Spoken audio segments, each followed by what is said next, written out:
Gülüşlerim donup kaldı üzümde, gözyaşlarım buz bağladı gözümde.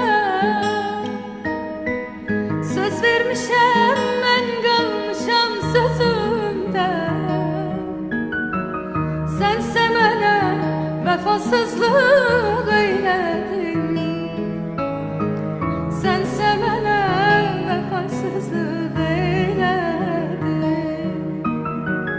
Mən yolunda dağdan axıb çay oldum.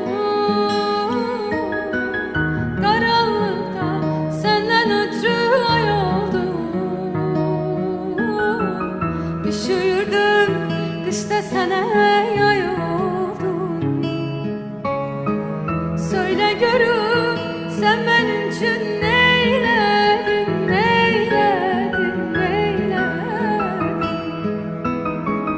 Söyle görüm sen benim için neyledin. Bəzən düşünürəm ki, bəlkə sən heç məni tanımadın. Sadəcə yanımda olmaq xoşuna gəldi. Mən də bütün qəlbimlə səni sevdim. Elə bildim ki, özümü sənə qurban verməklə xoşbəxt olacağım.